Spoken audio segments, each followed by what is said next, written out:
Sports Flash TV na may dati. Ito ay lagi kang panalo, bakbakan na sigurado, mga balitang... Ang sagot ni Casimero kay Memo at ang update kay Suarez. Pag-usapan natin yan mga ka-Flash. Pero bagong lahat, huwag kakalimutang i-like, mag-subscribe at hit ang notification bell para updated ka sa mga bidyong katulad nito. So ilang linggo na lang nga po mga ka-Flash at magaganap na ang malaking laban na matagal nang hinihintay ng ating pambato na si Filipino boxer Charlie the King Warrior Suarez kontra sa WBO Super Featherweight World Champion Mexican Emmanuel Vaquero Navarrete, na dito sa laban nga po na ito mga ka-Flash ay tinatarget nga po nila dito kasama ang kanyang manager na si Chavit Singson ng isang convincing na panalo o knockout kontra kay Navarrete. Nakatakda nga po ang laban ng dalawa sa May 10 at ang venue ay sa San Diego, California.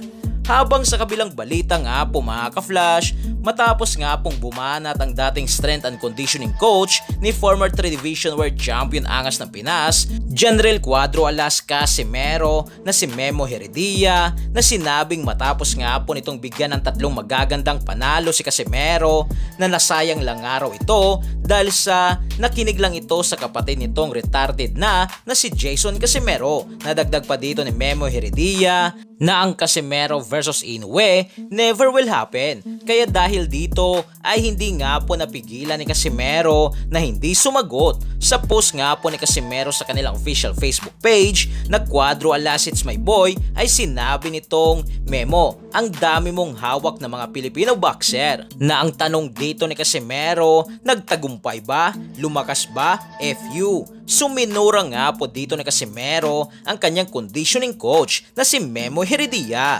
Hindi lang yan dahil may ipinakita din si Casimero na isang laban na walang araw dito si Memo, kung saan pinatulog dito ni Casimero ang kanyang kalaban. Dagdag pa ni Casimero na hawak ni Memo, lumuhod kumita ng milyon, pero wala tayong nakita na hawak ni Kuya Lods na pinuluhod. Maliit ang kinita pero milyon-milyong pinakita. Sa ngayon nga po mga ka-Flash ay wala pang kumpirmadong kalaban si Casimero at kung kailan ito babalik sa ibabaw ng lona.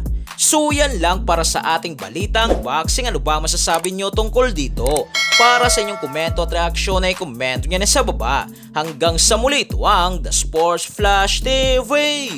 Sports Flash TV na may dati. Ito ay lagi kang panalo, bakbakan na sigurado, mga balitang boxing. Ito laging bago, balitang boxing, laban na kasado. Di papahuli pagdating sa bakbakan, mga pambato na patuloy ang laban. Sasaliksikin ang bawat babalita, talagang diin, bawal ang mahina. Sa loob ng ring, merong pambihira, mga kamao na nagiging bida.